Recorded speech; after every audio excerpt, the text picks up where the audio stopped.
interesting because sharing is something that has been a struggle for me my whole entire life. So to think of myself being up here right now, speaking to a group of people about myself and how I've just moved through different areas of my life, if you can go back maybe about 20 years ago, I would not see myself in this position. As soon as I got the email to be a part of the TED Talk, my first initial response was absolutely not. What I have to say is not very important. I'm not smart enough. Who really wants to hear about me and my life, and what I have to say doesn't really matter? And as you can hear in my voice, right, those thoughts can sometimes still ring true to this day, as much work as I do within mindfulness and in yoga. But it's also those practices that have given me access to move past those disempowering thoughts. But it took a lot of work, of dedication and commitment, just like each and every one of you who are sitting in here, who are such dedicated students that I've had the privilege to actually work with some of you, and even just with your staff, and every one of you really inspire me in the work that you do.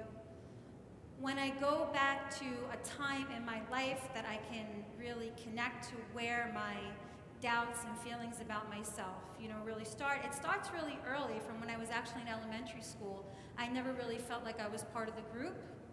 I always felt like I was on the outside. I was quiet. I never really had much to say, but I was creative because I always danced my whole entire life. I've been dancing since the age of 2. So I always had a creative outlet. That was how I would normally express myself, but through language and through connection with people. With friends, it wasn't very big way for me to connect, and I always found myself on the outside. And as I had those internal feelings growing up, that really followed me even into intermediate school. And I have distinct memories. One specifically when I was in the 6th grade. I was a little chubby, and I walked up to hand in my art assignment to my teacher, and one of the boys in the classroom made a joke about me being fat and heavy, and everybody in the classroom started hysterical laughing at me. Everyone. And I stood there, and I just froze, and I turned red, and I was completely mortified. And I remember sitting back and walking back at my seat, and in that moment, I didn't really want to share about myself or how I felt, and I became somebody who would just go along with what everybody else said. I wouldn't necessarily share how I was feeling about things. I would, even if I didn't know something, I would pretend like I knew what the other person was talking about out of the fear of being stupid. So this really followed me my whole entire life, and the only place where I actually felt a sense of release from that was through my art and my purpose of dancing and movement.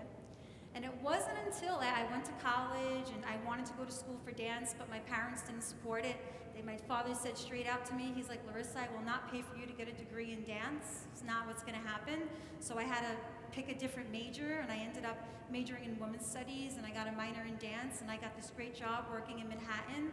And I was a job developer in 2008 when many people lost their jobs. I was there working in the social services, like helping people find employment. And I loved it, but it was super stressful. And then what happened through that time of me being there, I actually found yoga. I was about 24 years old, 25 years old, and I started working there. And from that point, I started practicing during my lunch break. And when I was practicing during my lunch break, I found out, like, wow, this is something that I'm really interested in a way, because it made me feel very truthful and honest with myself. A lot of things that I wasn't really feeling on a normal basis, pushing down my stress, my anxiety, and just pushing to do and say yes to another thing. I'm always a yes person. I say yes, and keep myself very busy. And a way, what happens when we say yes to everything, we have a tendency to say no to ourselves and our own care. So that's what started to happen to me, and it wasn't until I started practicing yoga that I had access to see that within myself. So from there, I then started to take yoga classes, and as I was taking yoga classes, I said, this is something I can see myself doing for a living. I can see myself actually teaching yoga, and I ended up quitting in my job. I spoke to my husband. He was my boyfriend at the time, but my husband now. I said, Mike, do you think it's okay if I leave my job and actually try to pursue yoga? It was scary. I had a really good job. I had a really great opportunity, and he supported me 100%. And I took the leap, and I was leaving something that was really secure that I could hold on to. But from that space, through all that time, what happened for me is I started practicing, and I started teaching on Staten Island at like little different places.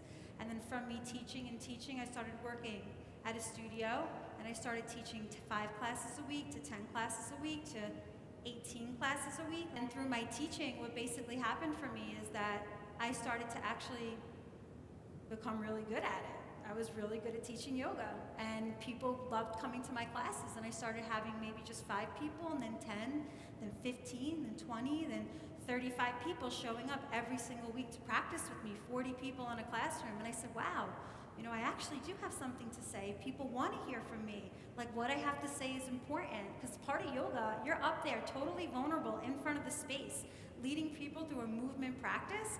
It's very, very, very open, and all of a sudden, it's through this practice that I found my voice. And then I finally had the ability to really accept myself as I am, and I started to really learn that what I do feel about myself is something that is important, because how I feel about myself is how I also create myself in the world.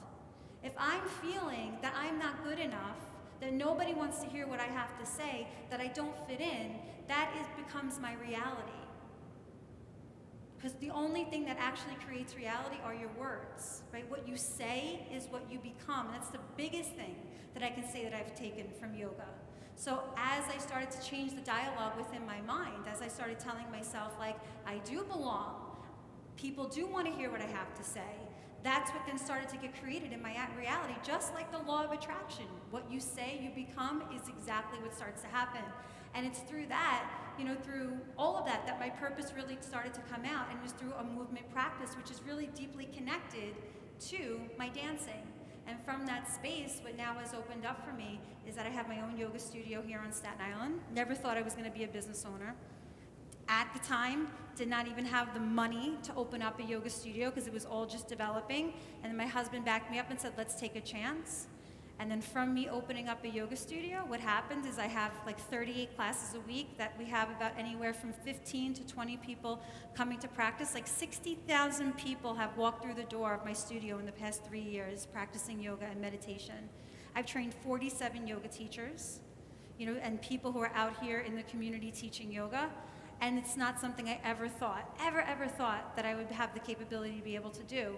And it was because I chose, right? I chose to start to use a practice that connected me to my soul purpose through movement and breathing and meditation, that through that my purpose only had one choice, to then come out.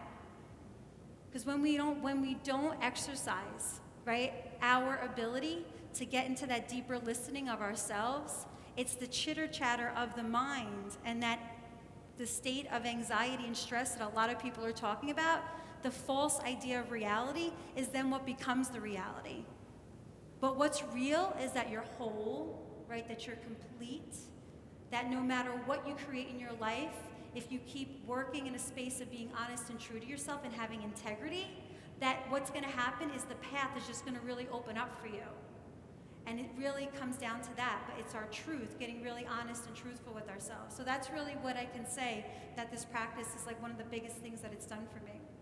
And it's interesting too, because my son, I was struggling for a long time of what to talk about. I wanted to come in here and I wanted to be all philosophical, and I wanted to have like really, really smart things to say. But I asked my son Aiden, who's 13 years old, and I said, Aiden, I'm like stuck. I have no idea what to talk about. He's like, Mommy, he's like, just talk about you. He's like, just talk about like what you've created in your life. Like, talk about what yoga has done for you, and share the impact. And my son at 13 years old knew better than me in that moment of what to share, because that's really all I can share. Because what I've learned is that the relatability of when I share to connect with each and every one of you, that's how I make connection with people. When I'm open and I'm honest and I'm vulnerable, that's what then allows for this connection that seems to be so less. And it's not only the youth. Everyone's youth. It's adults too. Adults do not connect anymore. You go out, you see everybody that they're on their phones. Conversation, it's not only the youth, it's everywhere and in everyone. And one practice that really helps you is meditation. Because meditation gets us really present to what's going on the inside, and then the more present that we get on what's going on the inside by getting quiet, we then have the opportunity to choose to listen to it or not. If we're not taking time to sit and be still, we then don't have the opportunity to know what's real and what's real and what's not real. So when we start to take that time to really drop in, to get quiet and to listen, the bigger purpose then has the ability then to come out. And that's why meditation and breathing practices are so important for everyone, from little ones, right, to people who are older, right, for all of us. And then the practice of yoga doing that same. So as my purpose in my life started to really develop, I then can honestly say that I can't see myself doing anything else, but at the same time, I have no idea what it is I'm going to do with the rest of my life. Because I don't know. Because I don't know what's going to really open up to me, for me. And I like to live in that sense. This is, my community of me really leading some community events at the studio. And the biggest thing I can say that yoga and mindfulness has given me is a huge family of people that I could turn to in those moments when the suffering does come up. And that's one of the biggest things. And I never ever thought I would be someone who would be up here talking and doing this sort of work and really touching people's lives in a way of allowing them to touch into the purpose and power of themselves. But it's through these practices of really taking a little bit of time and sitting with myself and becoming deeply connected to myself and my purpose that I have been able to really create that. So I want to thank you so much for having me today. Thank you, guys. I'm gonna